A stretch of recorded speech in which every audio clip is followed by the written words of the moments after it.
Welcome to Tenacity with Sonia C, the podcast where entrepreneurs, founders, and ambitious professionals come to learn from those who have walked the path, navigating challenges and achieving success. Whether it's thriving in business, pivoting, scaling for growth, fundraising, or finding work-life balance, dealing with loneliness, adversity, or overcoming personal struggles. Our guests share the insights and strategies that have empowered them to level up. I'm your host, Sonia, and let's get started.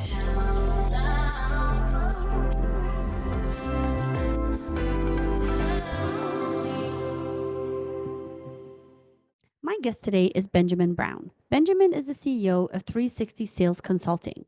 With over 2 decades of experience in sales, Benjamin has transformed countless businesses by emphasizing the vital role of sales in their success. He's the author of the acclaimed book, Master the Art of Closing the Sale, and is known for his proprietary rapid success sales process. Together, we'll explore actionable sales strategies, common misconceptions in sales training, and how to build a winning sales team without becoming an annoyance to potential customers. Hi, Benjamin. How are you today? I'm doing outstanding. In yourself? I'm good. I can't complain. Well, I could, but I won't. No, don't do that. Welcome to one of our episodes. I'm really excited about getting into this conversation with you based on your expertise and all of your knowledge in sales. So before we get into it, can you share your journey with us and what motivated you to establish 360 Sales Consulting? Well, to start your journey, I'm also going to cover in the next couple of minutes, like some hot points people are going to be able to take away from this interview right away and start implementing, and also creating more sales from actually some of the tips that we're going to go over. But we go all the way back to the time that I started working in gym sales, and I was a personal trainer and was recruited by a band of salesmen, traveling salesmen, who specified in gyms. And they seen my personality and kind of asked me, did I want to join and things of that nature. And from then on, they recruited me, and I got what's called the bug, like the acting bug, some people would say, and seeing the money that I can generate. And the main thing is I had a very good mentor to give me the entryway in, was tough enough to give me the understanding of what was needed. And since that time, I've had numerous sales jobs or gigs, some people would call them, over the many years, over 20 years from management.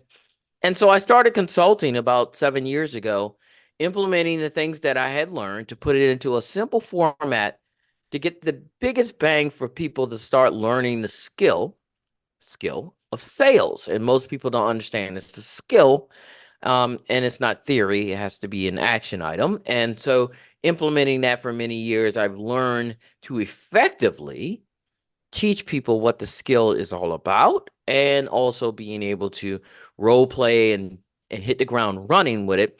And so 80% of sales is confidence.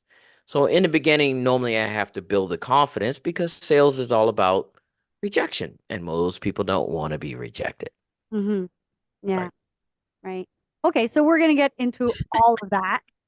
But you've highlighted the tendency of many companies to prioritize marketing over sales. Why do you think this happens, and how can businesses orient their strategies to give sales the attention it deserves?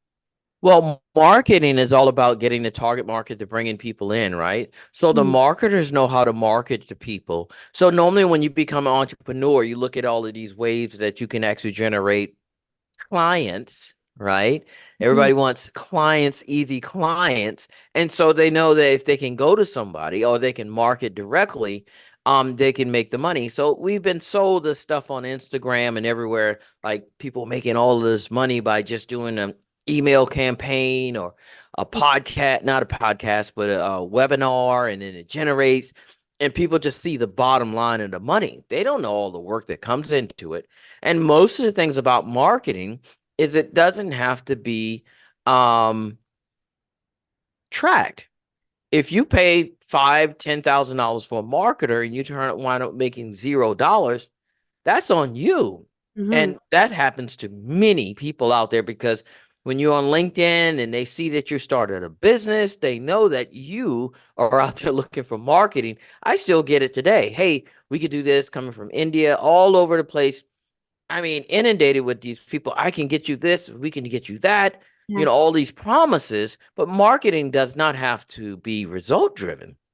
They can not give you anything out of it, and you can't sue or anything, and most people don't know that. One of the potential clients I'm working with right now, trying to reverse her situation, worked with a lady from Canada, nothing against it, but she dropped 70 grand on this program, and she's a psychologist, and she wanted more clients and got into the program, which was one of these campaigns. When I looked at what she invested in, and I could say, oh, I know that type of format that they use. They start off with a smaller item and then they add on more, and then you get more by adding on the snowball effect, right? So you're already in it, and then they go, oh, you want that too, add that on. And so a year later she's 60 grand down, and she's like upside down by 60 grand in the business. She made 170 or something, but she's down because she invested this into it that hasn't really came out. So now she's gun shy, Mm-hmm. right? And so the main thing, you get burned, and then entrepreneur, you're going to get burned regardless. I don't care how smart you are, you will eventually take a loss on something. It's just the fact that you overcome that. Mm-hmm. So most things that I teach people is that Mark Cuban, the owner of the Dallas Mavericks, and you've seen him on Shark Tank, quote, and I quote, the first thing you have to do as an entrepreneur is learn how to sell, right? Right. So I always do the analogy, the homeless person, how much a homeless person can make on a good corner on a regular basis if they stayed out there during the day. Do you know? No. Probably normally between $300 to $700 if they have a good state of mind. Oh, And at that's a a lot. good corner with a lot of traffic, they can make between $300 to $700 a day. That's why you don't see them out there all day, right? Now, they're out there. What makes them different from an entrepreneur that's not making $300 to $700 a day? Most people don't know that. The homeless person, is focused. They Mm. don't care what they look like. They don't care what they smell like. They know that they need either food, water, alcohol, drugs, or shelter, right? So they don't care what their friends tell them. They don't care about the cup of coffee, Starbucks, the lunch break, the website, the email, the fax machine, the rent. They don't worry about none of that. They don't care about the family members, any of that. Now, they're making that type of money, but here's the surprise that I always relate to people. When you give that homeless person the money that you give them, when you hand your hand out, what do you get in return, Sonia? Nothing. Right. So a homeless person can make $300 to $700 a day selling absolutely No, what? nothing.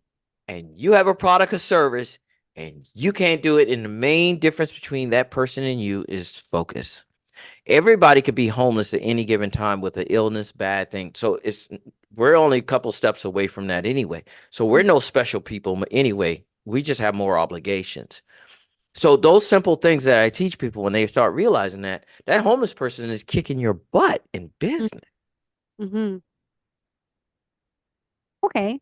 So sales training often gets sidelined, but it's very Mhm. crucial for success. What myths or misunderstanding about sales training have you encountered, and how do you guide your clients to overcome them? They think it's easy. So sales is simple, but it's not easy. Right. They don't work with the right mentors, and it's all theory. It has to be an action item where you role play. Just like if you learn any specific skill, like say plumbing or carpentry, or you normally become an apprentice for a while. Right. You Right. get your feet above you to understand to go do it on your own, the confidence to go build your own house or do your own plumbing yourself. You normally under an apprenticeship that's telling you don't do that. It's the same thing in sales. It's a skill. I could take a person in sales that I train. They're on their, I don't know, maybe sixth job, but they're constantly making six figures. You can go anywhere you want, Toronto, Canada, New York, LA. You can work. Mm, Everyone needs a salesperson. Everybody would love to have that person in their job that yeah. can go out and fulfill the orders that they basically need to move on. Every time I work for somebody, they always want to recruit me, of course. Can you come work for us full time? And I'm like, yeah, I've Mm, only done it once. um, for a client that I worked with, and they made $187,000 in 3 months Mm, based upon what I taught them, but right. still didn't want to do it. I like it. You taught me amazing. I just don't want to do it. Yeah. So I'm like, okay. So we work on a partnership. I just take a couple calls, so on and so forth, because it's easy. But that's just to tell you it's not for everyone, but everyone can sell.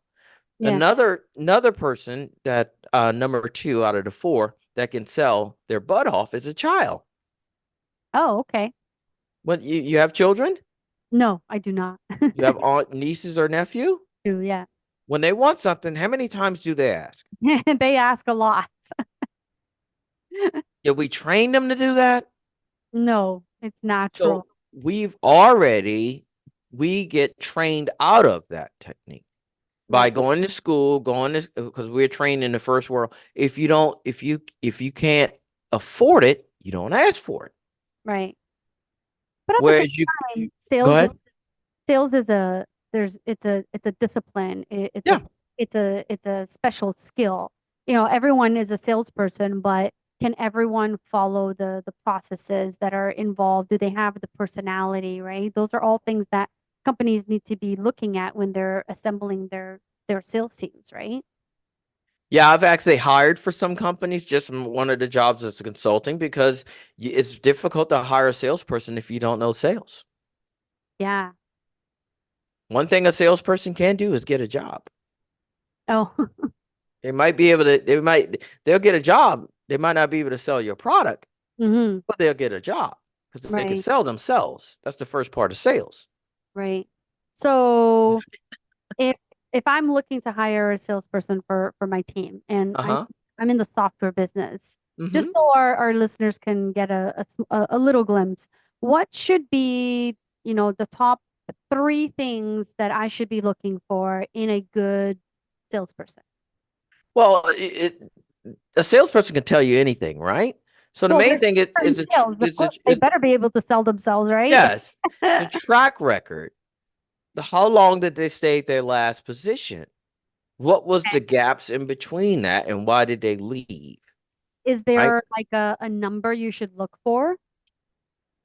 Like, Not really, because people what always if ask, somebody what if somebody was just in the last role for like 6 months? Does that make a difference? Mhm. Did they leave or were they fired? There Dig a are little deep criteria. into the reasoning why they're in front of you. Yeah, so there are criteria to look for. Oh yeah. So Oh what are yeah. some of those criterias? Well, you talked about the discipline, right? With the last position that they have, do what type of process have they been used to using? One of the things I tell companies is that you set the standard for your process. You don't bring in a salesperson with their process. This is the way we do things here. They have to adapt. So most salespeople are not successful. It's mainly the company's fault. They're not giving the people enough tools to be successful. What is your sales process here? So Yeah, if I come into it as a salesperson and you say, here's our sales process, you got a week to learn how to do it. And we don't care where you came from. I right. learned this years ago working at a company for um, outbound cold call boiler room type deal. Mm-hmm. Where we were making $180 a day and we were pulling down massive amount of money selling software. And we would bring people in all the time. And it was 125 main reps that were there. So if you made it on that 125, Mm-hmm. you were good. And I seen thousands of people come through the room. Every week there's new people. And they would come into the groups after they did 2 weeks of training. They would put you in a group, one person in a group of 18, and see if you could swim. Right. And most people couldn't swim because they'll come in and people, oh, I used to sell this and I used to sell that. And a week later, while they're on the phone, we're like, dude, we hear you. You're not listening to what they're telling you. Well, I used to go, okay, buddy, letting you know. And Yeah. then Friday, the manager would be like, I love that line. I took that line from my manager. He said, it's not for everyone. We're gonna have to let you go. And it was just let it. And this guy done sales and boats, millions of dollars, but the company has to have a mantra and Mm-hmm. a process already in place. That way you can quickly fire somebody who doesn't adhere to it. And Right. most companies just want to bring some, oh, you got a lot of experience. You could do well here. And they Yeah. get on board. Here's the product. Go for it. Right. No aspirations. Oh, nothing. I've worked for a company, um, long sales process, normally about 6 to 9 months. Brought in a salesperson, paid them a salary, which is dangerous, and told them that it would normally take 6 months to get a deal. I said to the owner, why did you do that? He Mhm. was like, well, that's, I said, well, what happened? He said, well, after 6 months, we had, I said, yeah, because you gave him 6 months of salary. I said, you could hire me. I'll come in and look busy for 6 months. If I don't have to do a deal, I don't have to do nothing for 6 months. Wow. I mean, goodness gracious. I said, you shot yourself in the foot. And he was Mhm. like, I never thought about it like that. I'm like, how much did you pay him? 60 grand. 60 grand. I was like, oh. Okay, but wait a minute. I have questions. I have questions. Okay, so tell me more. Okay, so like when I'm looking for salespeople, Right. I'm looking to hire somebody on a salary. Yeah. And they're either going to perform in the first 3, 6 months or sometimes a year or they're not. Okay. What should I be doing differently? Okay. It's incentive based. All right. Right. Sales, There's always an incentive. There's always a salary plus incentives. but salespeople are different than the other employees. Okay. We're Tell me different more people. about that. Hmm? Tell me more about that. Oh, when you have a Christmas party, when a large company, Yeah. say over 100 people, and you have the Christmas party and everybody's at the Christmas party sitting there, you could tell what the salespeople are. They're back at the bar. Right. Yes. They're back there just as loud and clacky and everybody, and you have marketing over here, you have the CEO over here, you have, and then back in the back by the bar, because it's an open bar, man, they're back there cutting it up. They can care less. They're running. Those are the salespeople because they're built differently because they don't have the benefit of coming in and collecting a check every day. It's performance based. Every day you're on the cutting block. Right. So if the people that you don't instill that with on a high type equity, people, the worst thing you can have in the company is a lazy salesperson, right? Hmm. That's dangerous. They'll sit there and suck all until because by the time you let them go, they already know that you were already coming. Right. Right. Right. Right. Yes. Yes. That's so true. I got let go one day. I'll never forget. It was right after 9/11. And the company was a headhunting firm and the economy just plummeted and I knew it was coming. And so, but they paid me my first time in my life. I think I had a salary.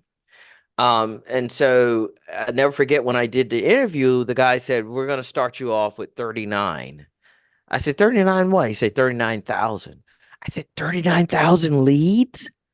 He said, no, $39,000. I was like, for what? He's like, that's your salary. I'm like, salary? I'm like, you're just gonna pay me to come in?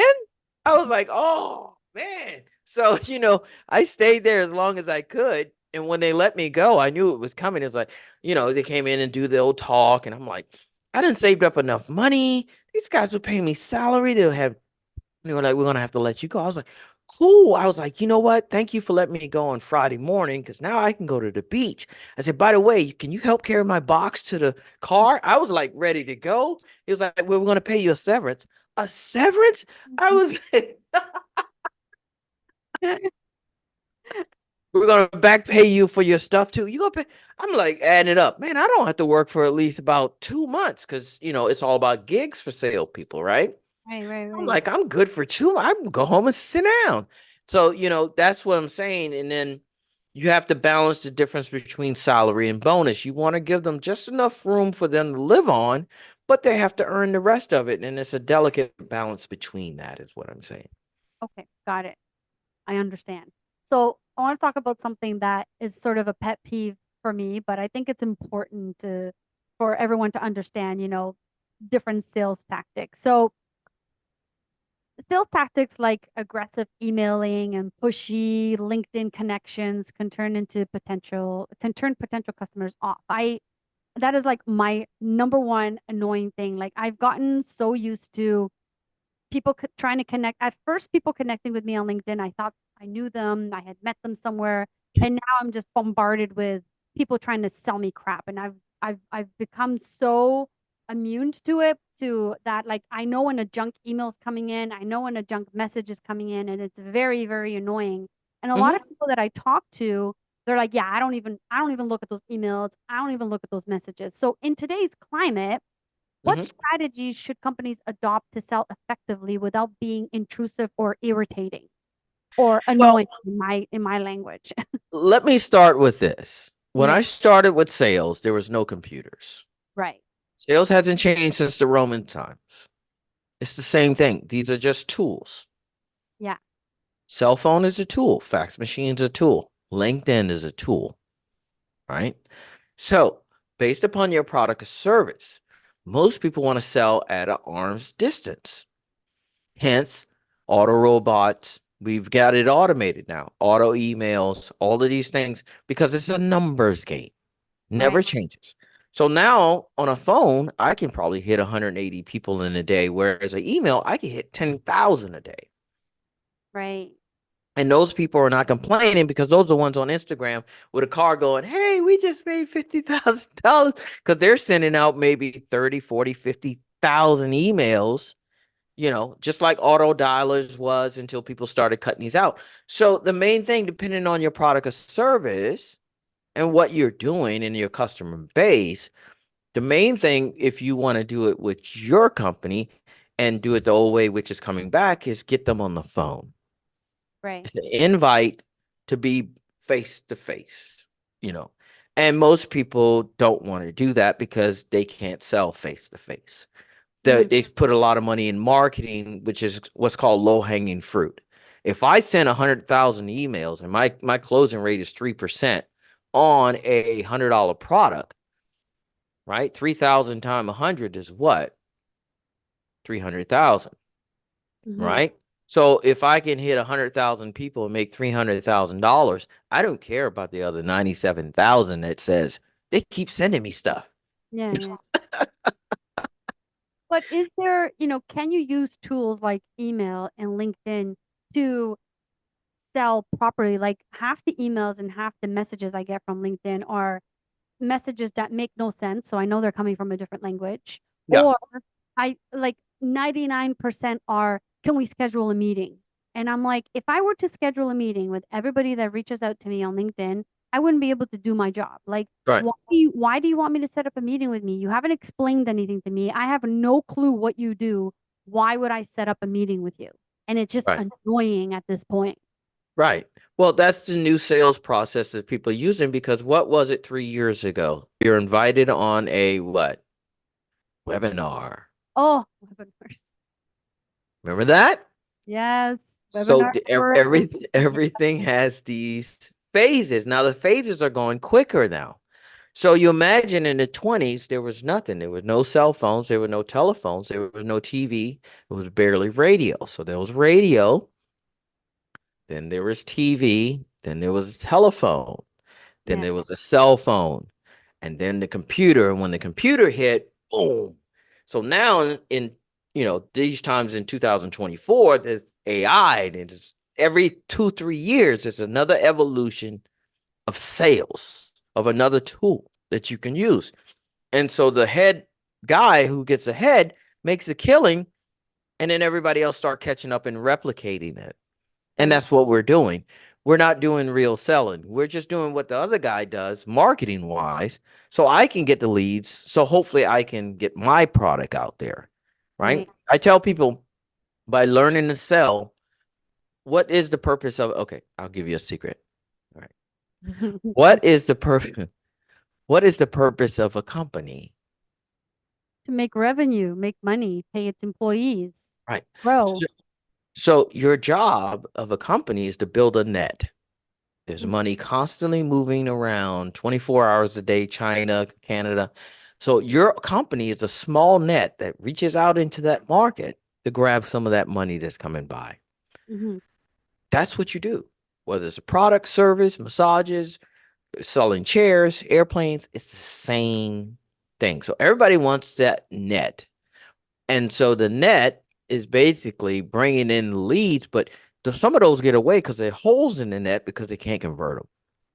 Mm, So when you have a good salesperson, they close the holes in the net, and you get to keep more of the leads that you have because there's never a net without a hole in it.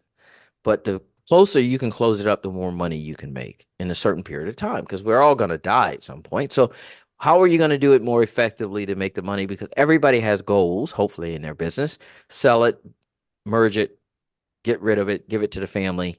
How is that going to work within that time period, right? right.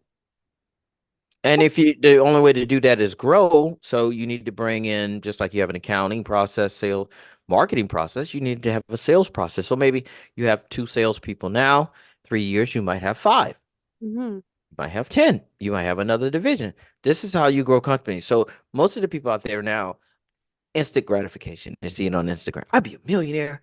Yeah, I'm an entrepreneur. People don't know what the entrepreneur is. They don't go, 3 weeks without a check. They don't understand what that means. Working 90 hours. They don't understand that concept yet, but they will. And it hasn't changed. And entrepreneurship will never change based on that. So there's some lucky ones. You see them all the time, Yeah. that get, and you go like, that guy's lucky. You know it too. It's like, but most of the people who've been ultimately successful has about 100 failures in their story of what happened and what they had to go through. So your book, Master the Art of Closing Sales, has Uh-huh. received high praise. Can you share a couple of key principles from your book that entrepreneurs and professionals can implement right away to enhance their sales techniques? Number one rule in sales is that you never assume anything. That's where the biggest thing is. People, oh, he must have been hot, or people say there's no such thing. He's a hot lead. There's no such thing as a hot lead. It's Right. either closed or it's not closed. That's it. There's no such thing as a warm lead. He's warm. They have these, oh, he's warm. No, it's the same process. And so if you assume that he's hot, you're gonna miss the steps it is to reclose them, Mm, right? Hence, you talk to somebody who's hot. They can't make a decision. You can't close them. What you do, you set up another date, follow back up. You call them day later, week later. You finish where you left off on the phone call. They're like, who is this? Like, oh, you ready to move forward? I'm sorry. Who is this? Oh, yeah. it's Sonia. We talked last week about the deal. Oh, Sonia, how you doing? Yeah, you said to me to call you back. They were like, yeah, it's kind of good, but we decided we just didn't want to go that direction anymore. And you're like, um, Not okay, so hot. well, yeah, go on, go on, go on. So the deal of it is they're never going to tell you they went with somebody else that closed.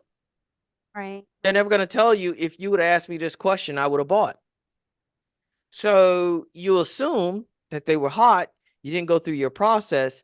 So you get a lot of egg on your deal. I tell people one of the deals I went, company hired me to go speaking gig.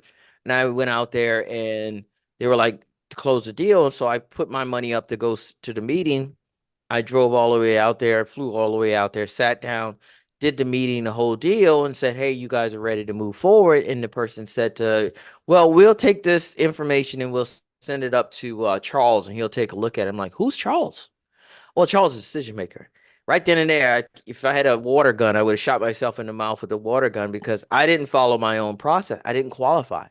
So when you do a presentation, you make sure you have the people that's in the room that's going to make that decision. So that was telling me I wasted all my time to fly all the way out there, hotel room, the whole deal, because I missed that one step. Right. Right. So it can happen to the best of us if you don't have a process that you don't follow. And most sales reps will blame it on the customer. Oh, Yeah. they wasn't ready. Oh, it's that time of the year. Oh, it was snowing outside. Um, they didn't have their coffee. They'll tell you everything under the sun, but stop pointing the finger back at themselves why they didn't get the deal. Right. Right. But what if you are responding to a lead and the person you're talking to is not the decision maker and they might Mhm. want a demo or something? How do you convince them to bring in the decision maker, or how do you find out who is the decision maker? So it's a very simple technique. It's a qualification. It's a sentence that you use that you practice, and you say, "Oh, are you the decision maker?" Most people, yes, I'm the decision maker. Yeah. Mhm. Who besides yourself? And then you can ask, okay, you make the decision. Who cuts the check? Right. I did that today. I own a limousine company. I'm working with a company who wants to come down. We're doing about a $10,000 deal. And I'm talking to them and I'm like, who is this person? They were like, I'm like, we need to have them in to make a decision so we don't want to waste time. Fair enough. Yeah. So we have a decision with everybody at the table so we don't waste time. Here's the important part I ask you, Sonia. I always ask these questions. Who's most important, the customer or the salesperson? I know this is going to be the wrong answer, but I'm going to say it anyway. I'm going to say the customer. Mm. Yeah, I knew I was wrong. But So I have to change people's mindset, huh? yeah, and I told you that answer because I know that's what a lot of other people are thinking, right? Right. So I have to change people's mindset on what a salesperson is. I have the solution. Who's most important, the patient or the doctor with the solution? My job is to facilitate it, my Yeah. net, right? I'm a problem solver. Every business is a problem solver. Everybody got these big crowns on their head and give it to the customers and let the customers walk all over them. If I Yeah. gave you the cure for cancer, it's only a certain amount of years you're going to live to facilitate that. You got to be on the top of a interstate highway with a sign. I have the cure for. I mean, you'll be everywhere, right? Yeah. But you don't have time to facilitate everyone on how it works. Can you recount a memorable success story from your coaching career where a client experienced significant improvements in sales, performance, or business growth after implementing your strategies? Yeah, one of my clients generated in 3 months $187,000 in a $500,000 business, which generated probably about 40% in 3 months over a year. And just basically tracking each one of the steps that we did and taking everything in account, what they learned and utilize that in their own process and then track the sales after that. Okay. So when Yeah. you're working with companies, are you working directly with their sales teams to train I them? have Or are you I training have them? done all levels. I've worked with just on one-on-one with entrepreneurs. I built sales teams where companies had $1 million company with no sales team and did the recruiting, brought in a sales team, brought in a Mm-hmm. manager to run the car and then put everything SOP together and then walked away. You go in and you do all kinds of things. You can train salespeople, you can train Mhm. on how to build a sales team and Yeah. pro- Assess the technology needs. Like sometimes it's too slow. The process is slowed down by technology. What are you using? Your CRM specifically. What is your referral type deal? All these type of deals. I normally can go in a company and find money that they're losing like right away. Like, oh, you lost money. We solved this. I'm a consultant type deal before we get to the performance, right? yeah, for sure. Mhm.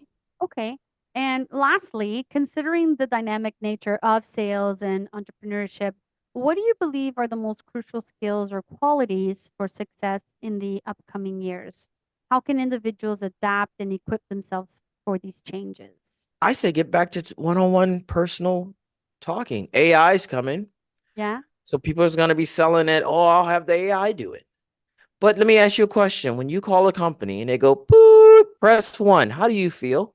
And then they go, put on hold. And then they go, if you want customer service, press another button, three, Yeah. right? Then I Look at get your annoyed. face. Yeah. Look at your I get face, annoyed. right? So the first one to the customer wins. So if everybody's selling at a distance with email, Mm, AI, um, videos, websites, what's the person that wins? I have a limousine company I've had for 14 years. I answer the phone. They get shocked. Who is this? And I answer the phone. So when I answer it, I do my sales voice, right? So when you call, I go, All Pro Town Car, this is Benjamin speaking. Can I help you? And they go, Is this AI? And I'm going, No, it's me, Ben Brown. They're like, Is this a real person? I go, Yes, it's me. How can I help you? The date is yeah. April, and I'm here to help you. You sound like you're okay. Anyway, what I'm looking for is like, wow, I've called all around.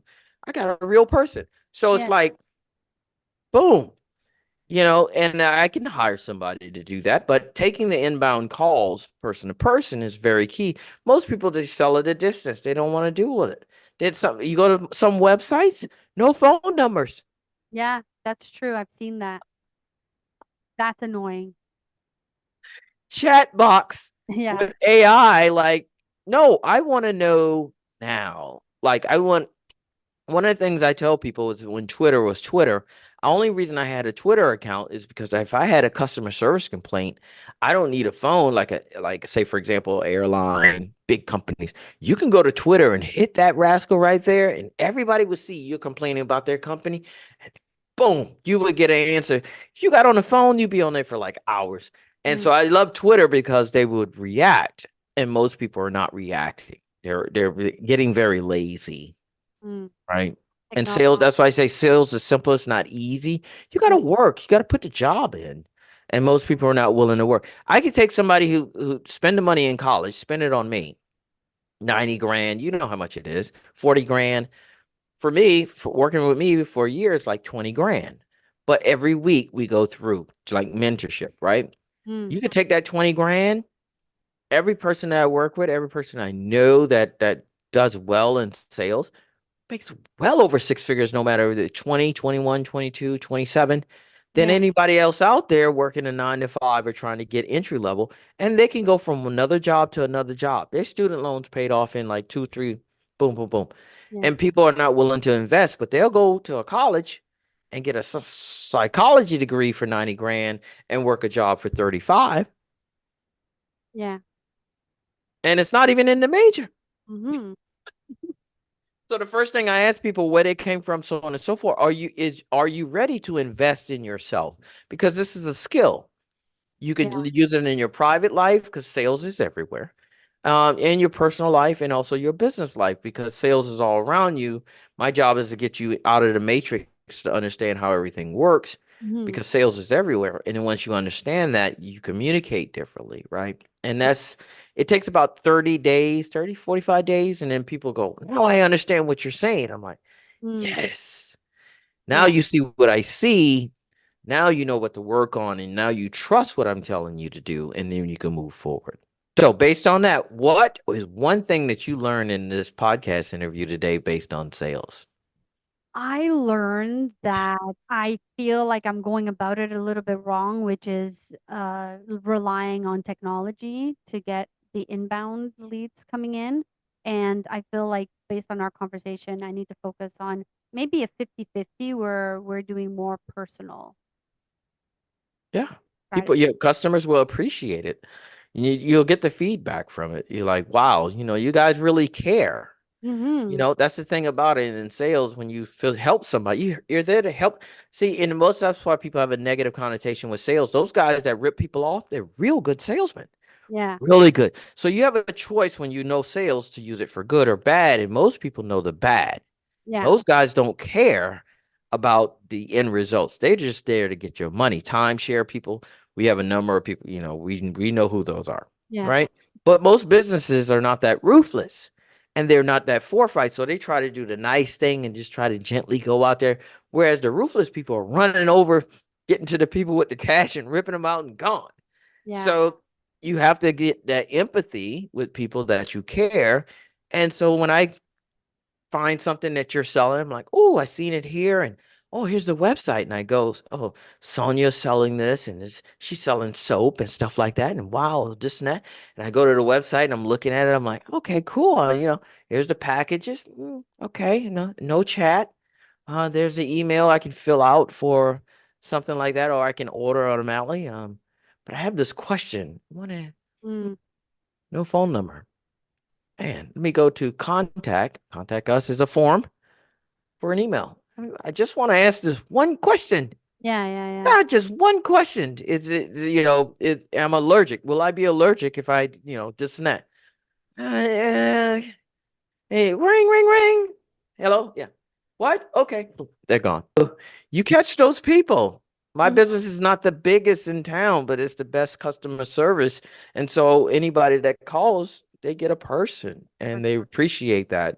My deal is you need to ride around town, call Ben Brown. When you call, you get Ben Brown. Well, Ben, I appreciate your time today. It was a lovely conversation, Yeah. and I think I learned a lot. So hopefully our audience did as well.